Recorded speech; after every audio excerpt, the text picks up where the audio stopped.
The first song that we have is going to be performed by Isha Singh. And I want to invite Isha to introduce the song before we see it on the screen. Great. Hello, I'm Isha Singh. I use she, her pronouns. I'm a second year at Scripps College. I was not a part of the staging project, so I have my recording of my song that I performed. It is called The Inability to Breathe, lyrics by myself, and composed the score by Pongstaphone. And this song is basically around talking about how, we are in a respiratory pandemic right now. There is, an emphasis on breathing and, masks and limiting how we can actually get all the air that we need, right? And I wanted to use that to draw in all these other aspects of how people aren't able to breathe because of other things that have been happening before the pandemic, such as in regards to the Black Lives Matter movement, George Floyd and Breonna Taylor, they couldn't breathe solely for existing as a Black person. Then we have, the environmental movement and climate justice and, seeing how forests are being cut down. We're literally losing oxygen. There is an inability to breathe. So I wanted to kind of connect all of that and see how all those things are coexistent with one another. And then focusing on how I'm, have this longing to really help people and provide a sense of like breath of fresh air, but it's very difficult to do so. So I hope you enjoy the piece. Thank you.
wanting to set everyone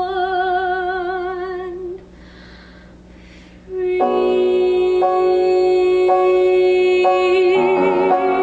wanting to set everyone free.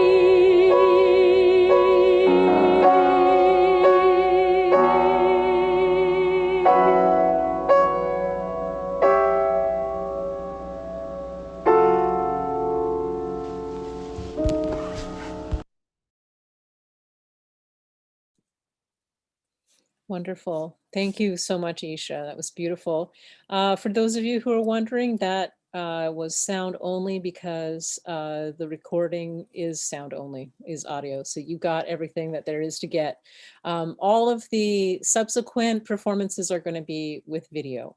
Now, what I'm going to do here is I'm going to cut and paste a link to the PDF program for today into the chat, and hope that you can click on that and download it so you can see the list of performers, the names of their pieces, and also the composer who's worked with each of these students over the course of the semester.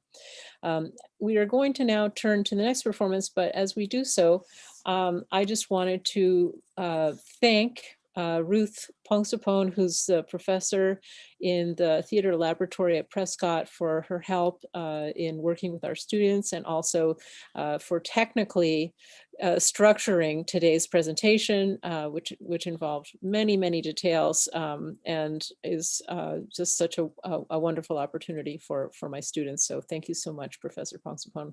I also want to thank the EnviroLab Asia course development grant, and also the Hive, who gave course development grants to support the commission fees of the composers, and also various expenses that were involved with bringing this to you in remote format. So the next performer, Amelia Hutchley, her song is called My Room. And Amelia, would you like to introduce a little bit about your piece? Yeah, thank you. My name is Amelia Hutchley. I use she, her pronouns, and I'm a second year at Scripps College. My piece, My Room, was born out of the feeling that I had spent so much time just in my room with nothing changing, looking around for anything to do. And a lot of the time, what I found myself doing was looking for something that I could clean up or put back. But the more I did it, the less there was to clean. And so this piece is a product of that kind of boredom and a little bit of frustration. Bose Papan was the composer, and I think she did a really great job translating that to the score as well. I also was not part of the staging project, so this is a very simple video recording. Nonetheless, I hope you enjoy. Every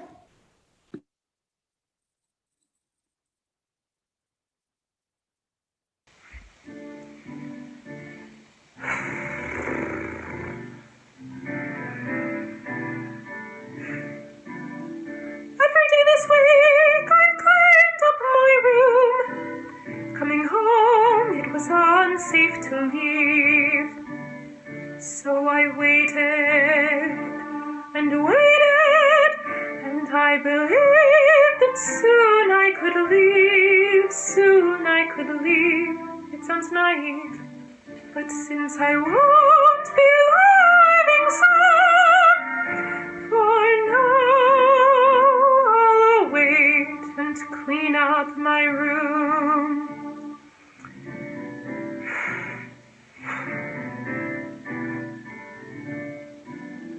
There's not much to do, there's nothing else to clean, but still here I am cleaning. My sweater's sorted by hue, my pencils and notebooks too, and I believe that soon I could leave, soon I could leave. It sounds naive, but since I won't be living soon, for now I'll wait for summer to end.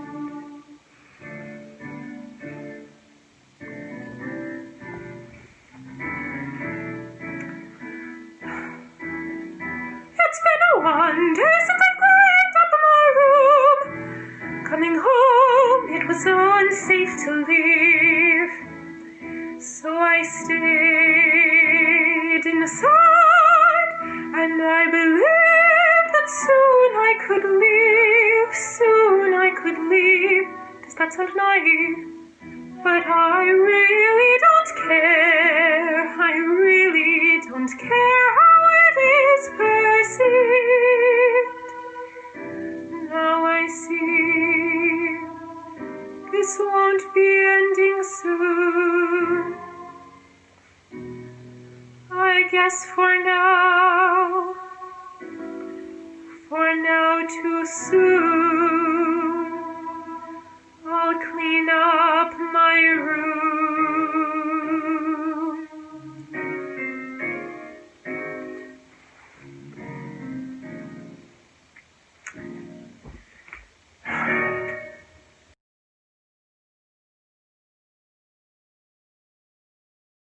Wonderful. Thank you so much, Amelia. All right.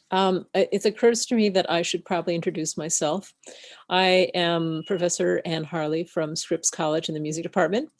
And this project was born of the pandemic. It refers to the pandemic, but it's also born of the pandemic in that I don't think it could actually have succeeded if there weren't a pandemic. The composers that we commissioned were willing to participate because they were quarantining at home and could not go out on the road and tour and do the things that they normally do. So they had time to work with our students. So if you're looking for a silver lining, I realize there are very, very thin silver linings, but this is one of them. All right, our next student is Aviva Miller, who's a first year at Scripps. And Aviva, would you like to introduce your piece?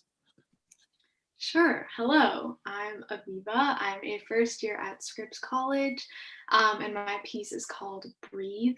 The piece is really about just kind of being able to take a breath and being able to take a break through all of the overwhelmingness of the pandemic. There's just so many overwhelming and disappointing and scary things about the pandemic.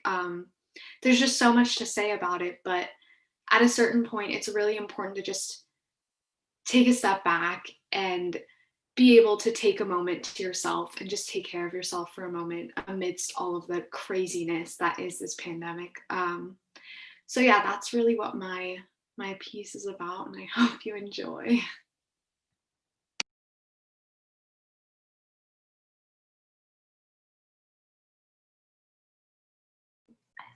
Give me one moment, I'll get the file correct.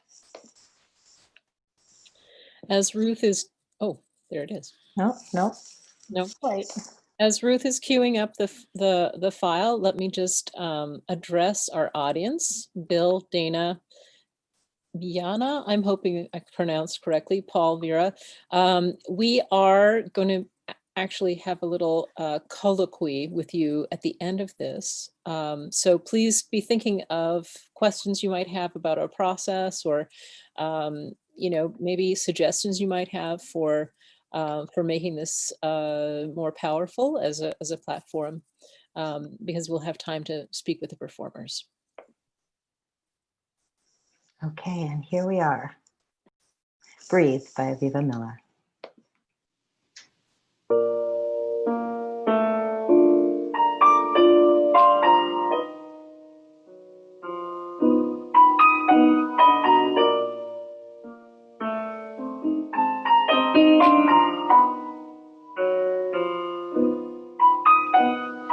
Glued to thy news, 1,000 more dead. The facts and the fantasies swirling in my head.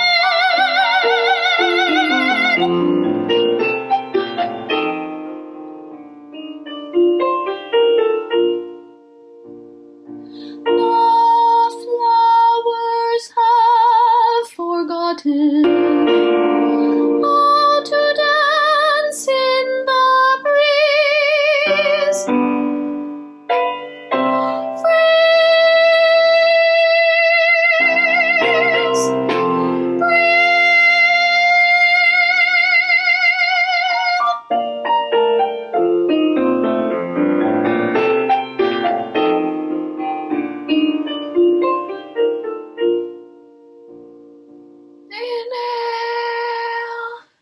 exhale, inhale, exhale,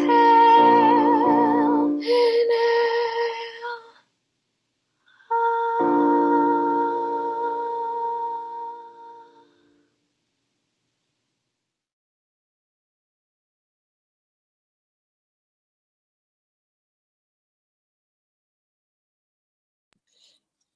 Thank you so much. If I'm not mistaken, I think that was your father in a cameo appearance at the beginning there. And I just have a little special information that most of you probably won't know, in fact, that Ikaho wrote another piece for a commission of one of my students about 2 years ago, micro commission, in which he had the student lead audience breathing meditation as part of the song.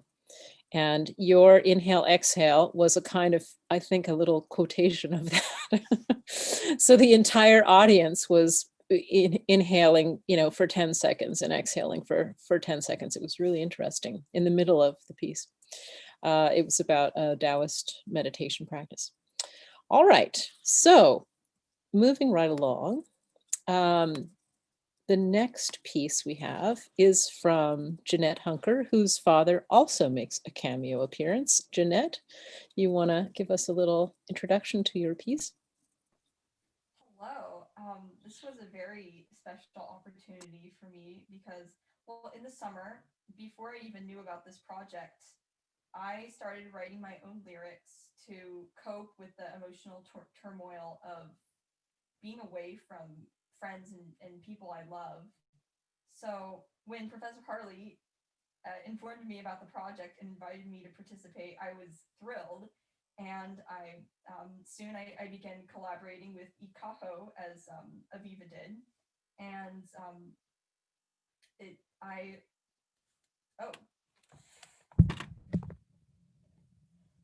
thank you. Does that help? That helps. Okay. Sorry about that. Anyway, and as Professor Harley mentioned, my father makes a special appearance on the piano accompanying me, and I used the audio from that recording in the video because I wanted to emphasize the how special performing live is now during a pandemic, because we can't, it's too dangerous. I also want to acknowledge my mom, Dana Freeman, who filmed the video, and I want to dedicate this to all the people who I really care about in my life, and to everyone who to all human beings, because we are all human and we all need real human contact. Hope you enjoy.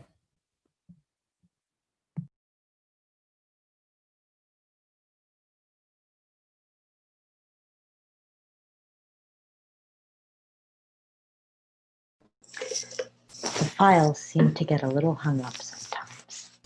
So just give me a moment to make sure this is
Wonderful. Wonderful. Okay. Very, very wonderful, Jeanette. And also, I really appreciated that kind of recursive image at the end of closing the laptop and then the drawing. So the next piece is actually the unique piece from Gao Ping, who's a composer in the People's Republic of China.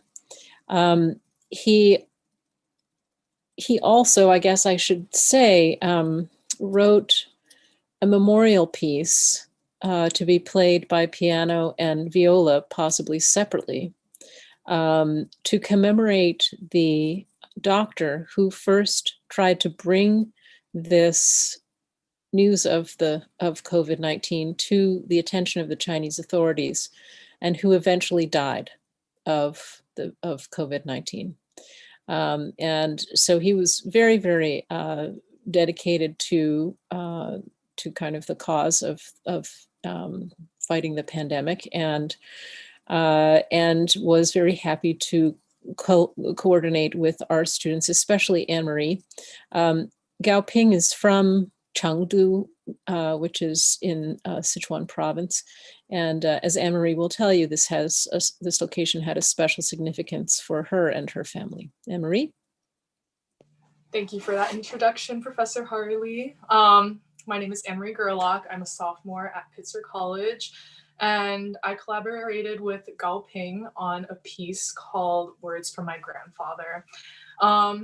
My grandfather was actually born in Chengdu in the Sichuan province of China, same as Gao Ping. And as you can probably tell from the title of this piece, it is a piece in memory of my grandfather who passed away this year from non-COVID related illness. So this was inspired by one of the last conversations I had face-to-face with my grandfather last summer in Yunnan, China. He told me about his life. He told me he wanted me to share his story and tell it to future generations of our family, and just kept telling me over and over that he had no regrets in his life, that he is happy to have dedicated his life to working hard and improving life in China. And my piece reflects that. It's from his point of view. There is some Chinese at the beginning. And yeah, my video has a few clips from that trip to China, and it has some clips of where I am now in Claremont, California. And I just wanted to, in my video, bridge the two places where I am and where my grandfather was, and just have this nice piece in memory of him and his life. So I hope you enjoy.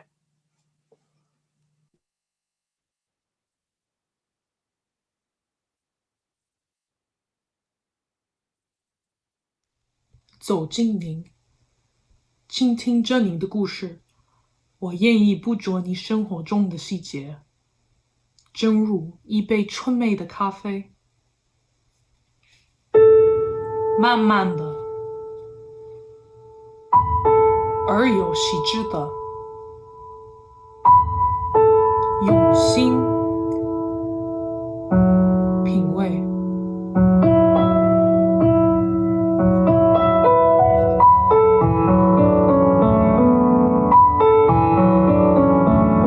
Looking back at my lifetime, I don't have any regrets.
Thank you. That was wonderful. Anne-Marie, wonderful.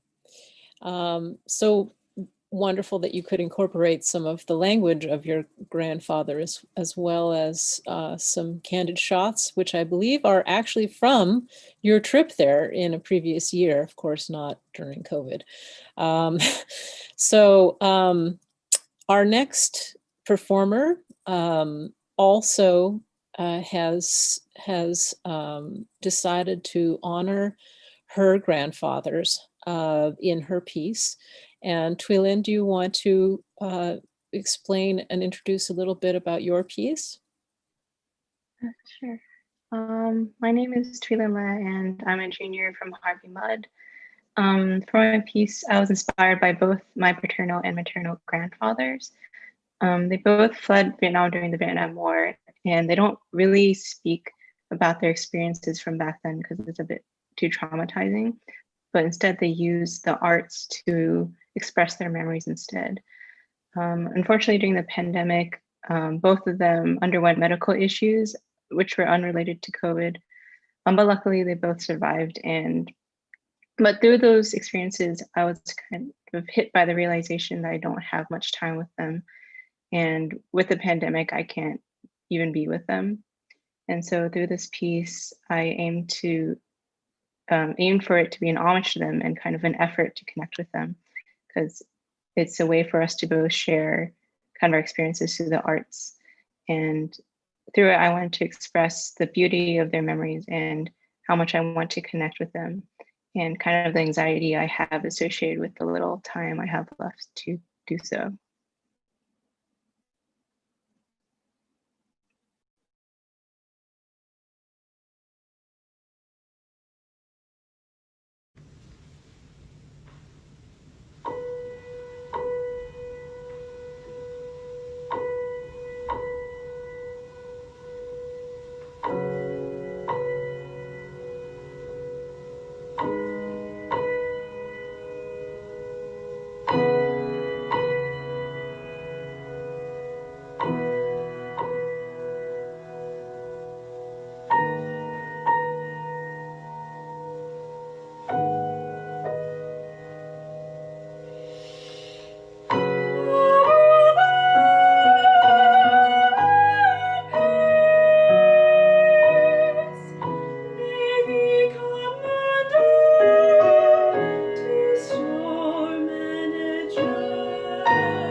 Beautiful, beautiful work.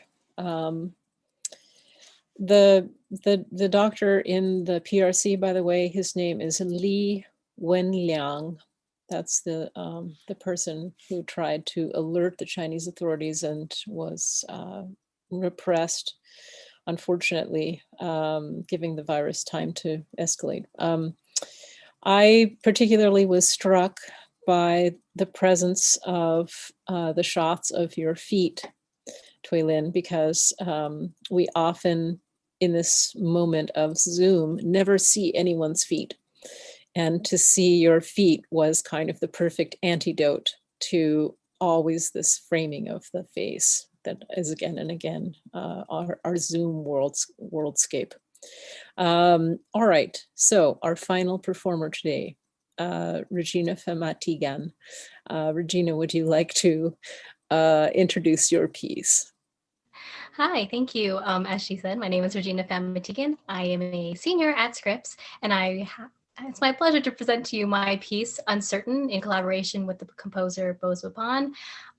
In musical theater, there is a known adage which states that you start singing when speaking is no longer enough. So when I was approached to write a song about my experience with COVID-19, I tried to think of a moment in which I was feeling so much that I would probably break out into song.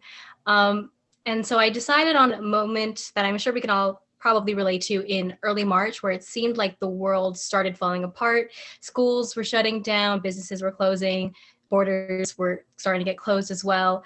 But also no one really knew what was happening. I kind of describe this song as like the ebbs and flows of an anxiety attack, because it deals with someone not having any control or any idea of what the future is going to be like, but still trying to find some control and trying to stay informed, trying to get some sort of hold on their situation.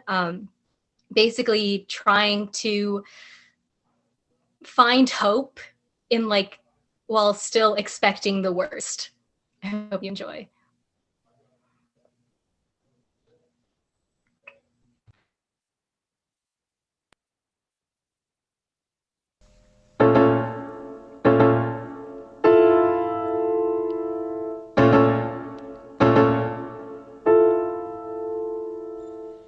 Coming.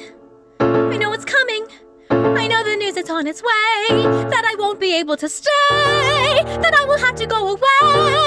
Useless. I feel useless. All I am is tired and stressed. My life is now a mess. I have to take a plane back west. I have no more time here but less.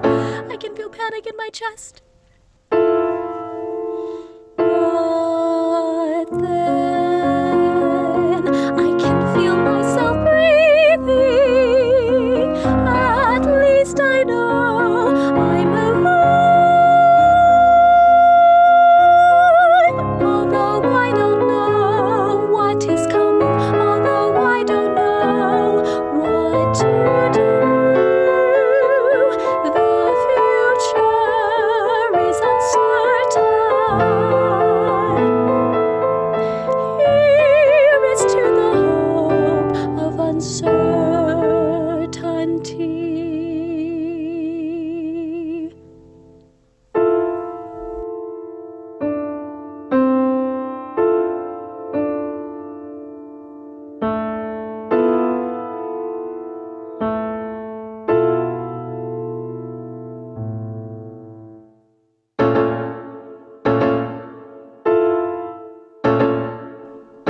Awful. This is awful. Why would I choose to be a fool when the world is always cruel and I can't go back to school? Helpless. I feel helpless. These problems are bigger than me. I have this tense energy. I have to give up being free. I must return across the sea. Despite how upset I may be, I can feel. I am angry. But then I can feel myself breathing. At least I know I'm alive.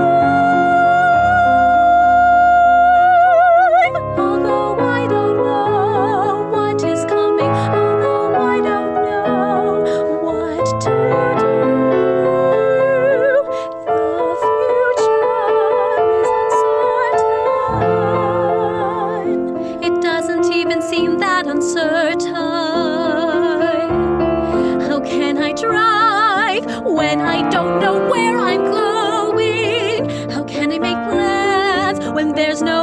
sight. How can I live my life without knowing where in this darkness is the light? Where in this darkness is the light?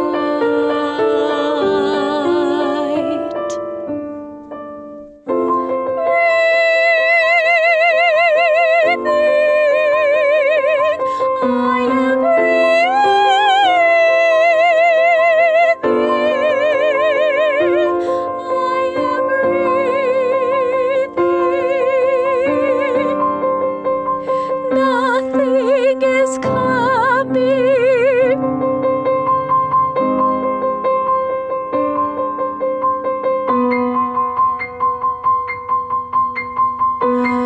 Nothing is coming.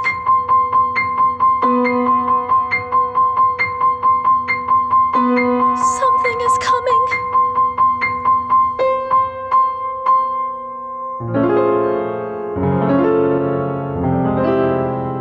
Here's to the hope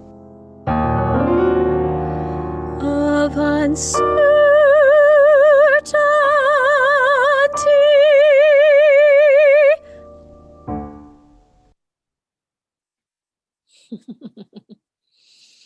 Wonderful, wonderful.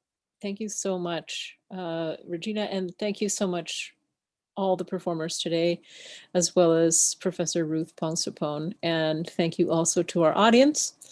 I'd now like to open up to the audience for questions of our performers. You may have questions about the contents of the pieces, or you may have questions about the form or the genre or how this was created. If there are any questions, I encourage you to type those into the chat. While you are coming up with those questions, I'm just going to say, you may have noticed the last two pieces are incredibly different in terms of their compositional tone, and yet they're by the same composer. And this composer, Pongstaphone, is not that much older than our students. She is currently in her first year of graduate study at Oxford University. And she came to Scripps for a one-week residency in 2018 and actually worked with a number of the students who are here today. I believe Regina also worked with her at that point. So, so these composers actually know our students fairly well. They've all been to Scripps. Let's just see, there seems to be a question here. 4 frames per second doesn't wreck it for me. Good art is good art. Okay, all right. I'm not sure how many, what our throughput is, honestly. Bill, I have no idea. I leave that to the tech genius, Professor Pongstaphone. And so anyway, as I was saying, Pongstaphone was asked to compose in the musical theater genre for Regina, but was asked to compose in the bel canto art song genre for Tui Lin. So you can tell there's a very different treatment of the voice. She herself started her studies at Boston Conservatory, New England Conservatory in Boston as a singer. And then transitioned to composition. And now she's very firmly on the composition track. There may be another question.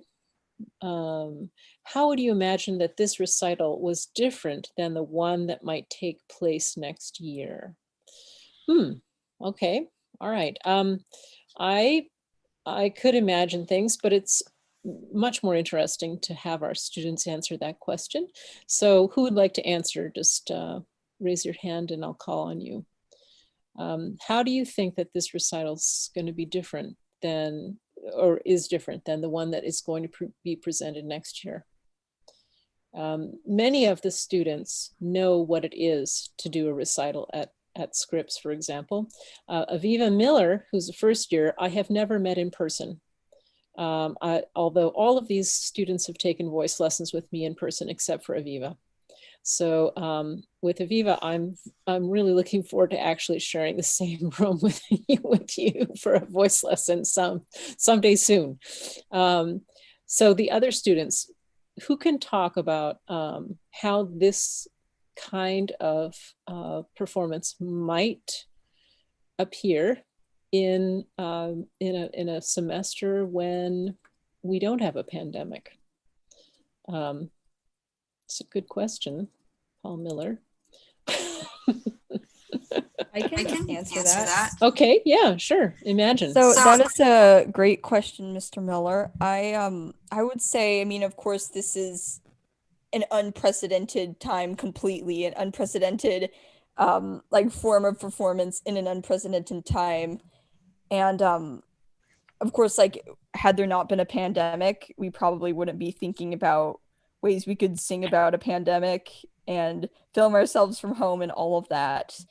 But I would say there's a lot we can learn from now in how to incorporate like all the creative things that we've learned online into our like performing live, like for an actual audience on campus. I mean, I'm sure there are a lot of ways that it could be different, you know, performing live versus dealing with Zoom webinars. But I think like doing this project, I've learned about camera angles. I've learned about camera distances. I've become more familiar with video editing. And I mean, I think there's a lot of overlap with live performance that can enhance performances to make them even more creative. So that's my opinion on it. Yes, and I think Regina, you want to add something? Yeah, I was going to say that I was interested in that. I got nervous just for like saying my little blurb at the beginning there, even though I'd already done all my work, just like the weight of someone knowing that they're going to present me. I'm like, whoa.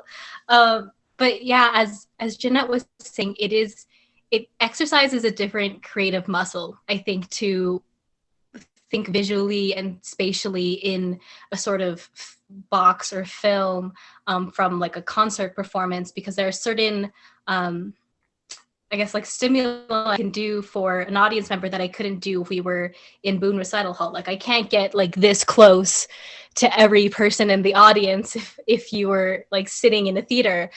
So it does open up a lot of like opportunities to express what we were intending with these original pieces, which I thought was a good thing to venture into. And hopefully you enjoyed everything. I know I did. I have more to say about this, but we also have a question from Sivan. I hope I said that name right. Aviva, did you sing on an inhale in part of your piece? I did. I sang the inhales at the end on an inhale and then the exhales on an exhale. I'm glad that you could tell that I was inhaling. Sivan is one of our actors in the Prescott Performance Laboratory.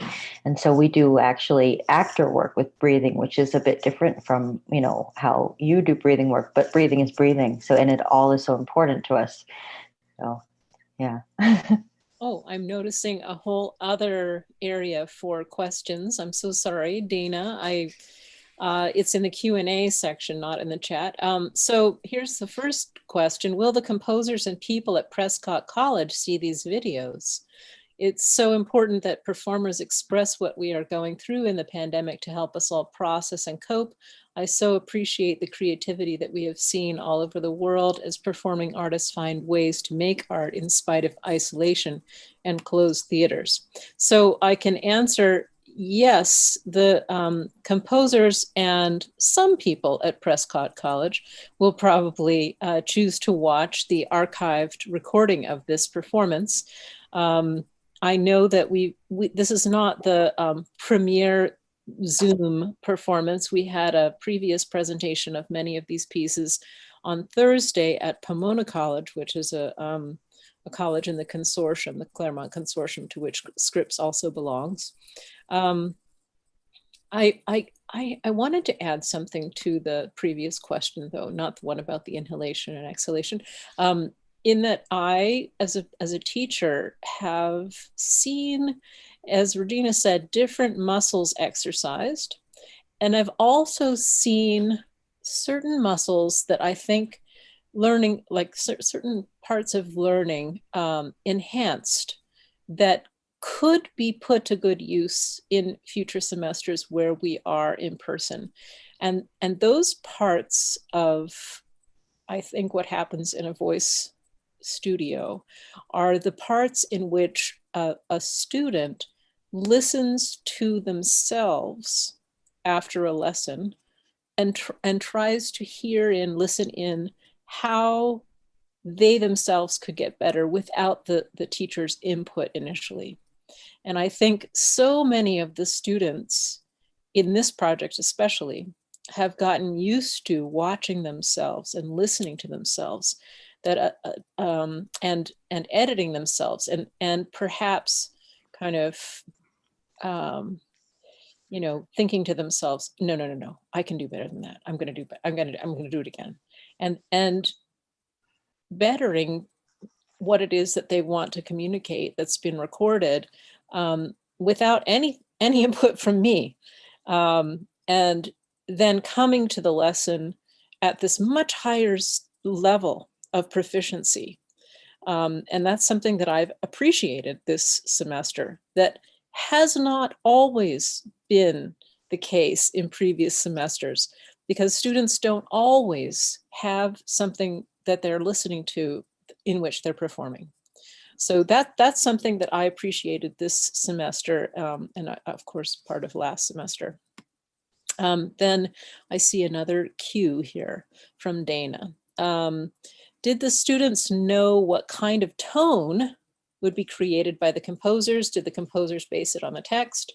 Did some students have a completely different idea of how the song would be? All right, I'm going to answer those questions in reverse order. Did some students have a completely different idea of how the song would be? I think all of the students had a completely different idea about what their song would be. And then the composers composed the song and surprised absolutely every single one of the students. And then the students had the opportunity to communicate with the composer and say, oh, hey, I can't sing this particular part like that, or this isn't working for me. Some students were more quiescent. Some of them tried to kind of fulfill the composer's vision, and others said, yeah, hey, that's just not going to work for me. And so depending on the piece, I mean, it was all surprising. And then the second question, moving backwards in time, did the composers base it on the text? Absolutely. Every single one of those composers received the text and then composed the song. There was never the inverse. And then the first question, did the students know what kind of tone would be created by the composers? We had a kind of two options, two flavors of possible compositions. One was American musical theater, vaguely, and the other was bel canto, sort of art song tradition. So the students could pretty much pick one or the other. Regina picked American musical theater, and when she described what she had in mind, I believe, Regina, you can correct me if I'm wrong, but you did say, I'm thinking something like Stephen Sondheim. Right, I'm thinking about like something that sounds like X. What can you confirm or deny? Yeah, definitely. Bosba was amazing in that we had a very long conversation, which she asked me about my vision for the song before she composed it, trying to capture what I was trying to say in the text so she could better reflect that and translate that into music.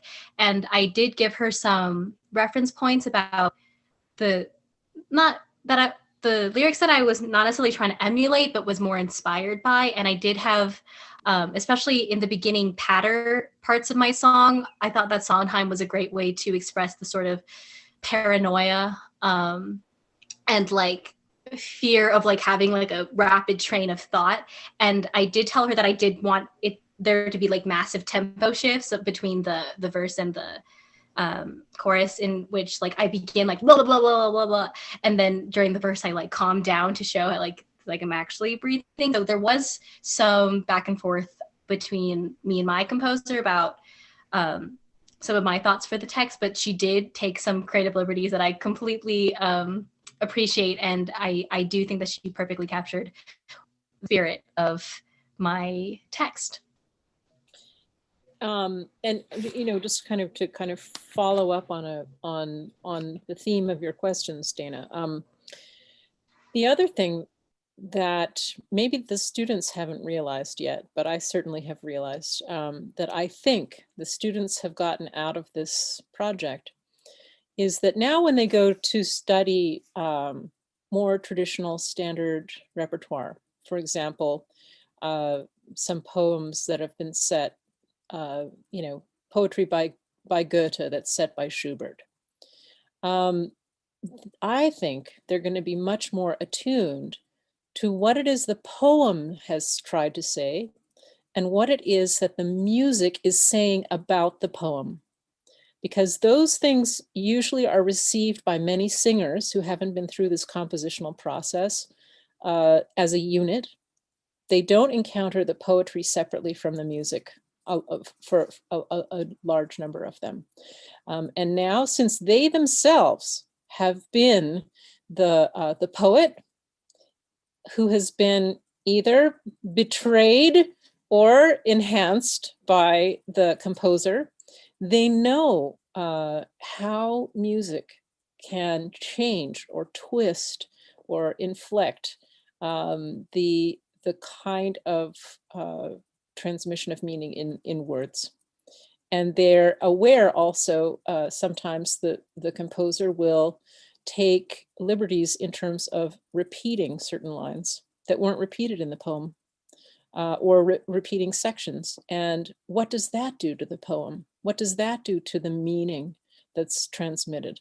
And those things are all, I think, sometimes kind of glossed over when students are approaching an art song.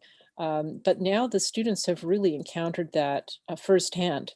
And so I'm imagining that they're going to be much more understanding of, first of all, the poetry, and then second of all, how does this music affect how I'm receiving the poem, and how can I, as an interpreter, deliver the composer's interpretation of this poetry in the best, most compelling way?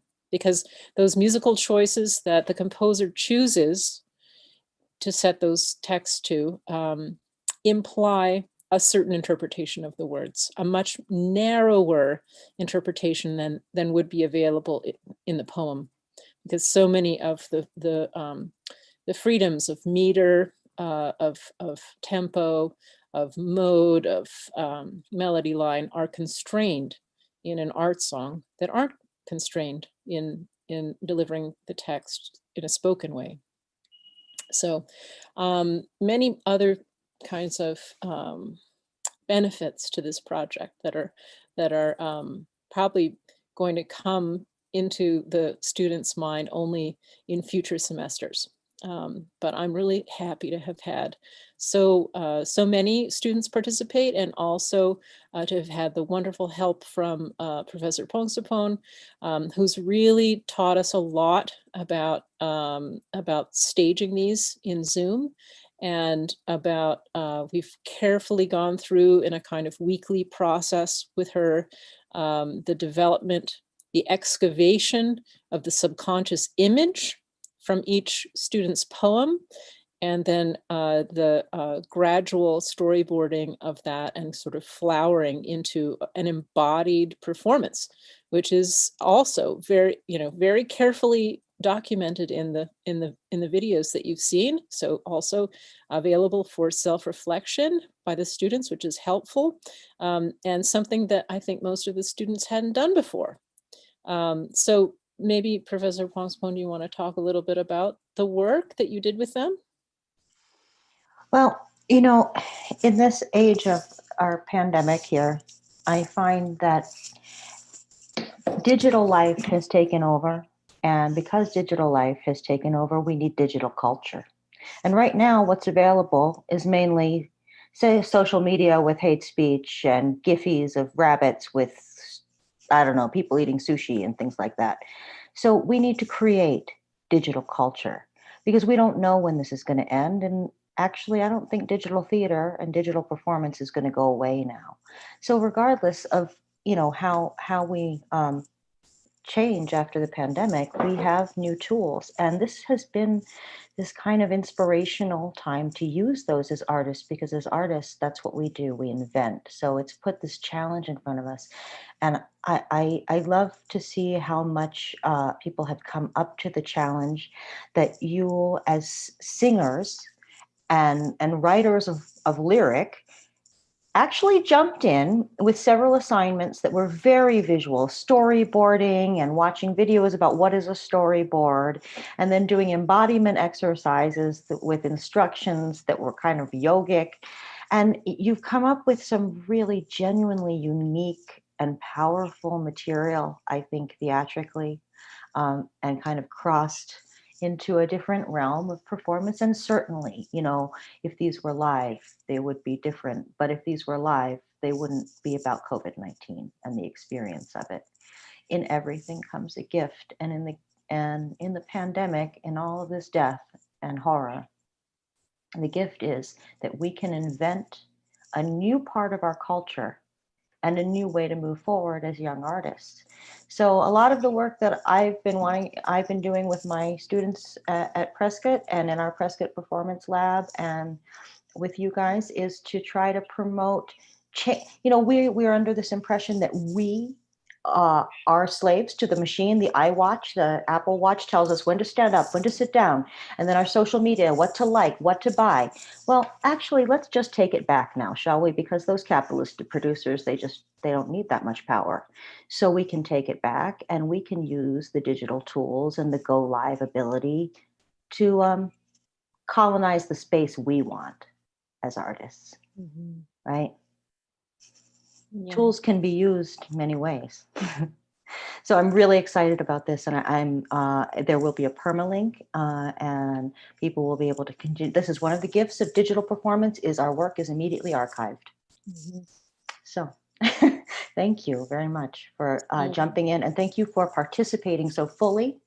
Those of you who really, you really dug into a lot of the exercises, and the work is beautiful. The process work is beautiful, and I hope that you'll allow Professor Harley and I to share some of that with other educators and students.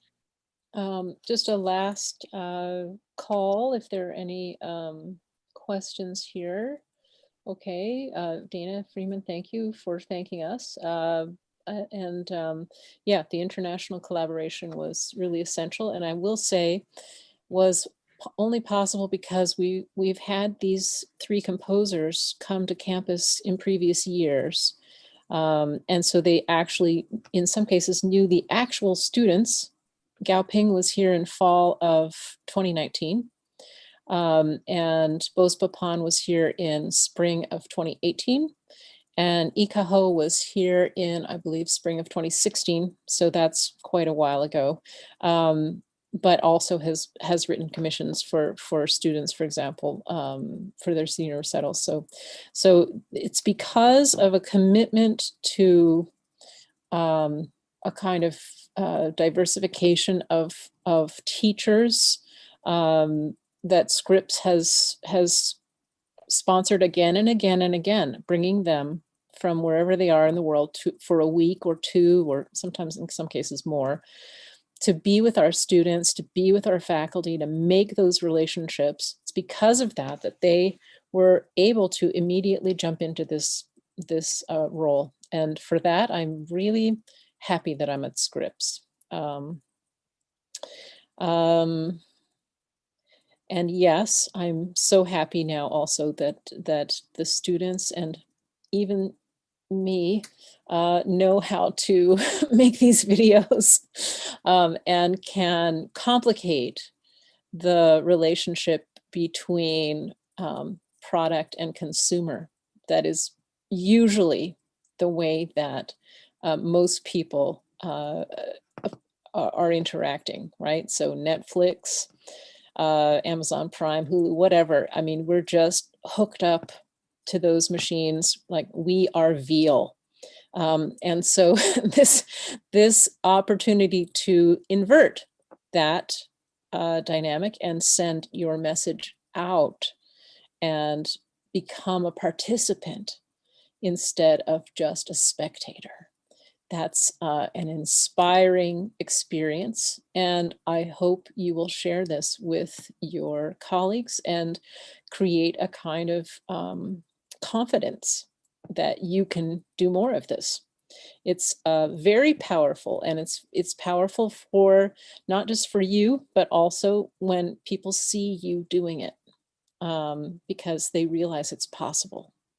And that's what I'm hoping for you, that you will all become leaders in your cohort at Scripps or Pitzer or Harvey Mudd in creating these things, and you'll start a movement.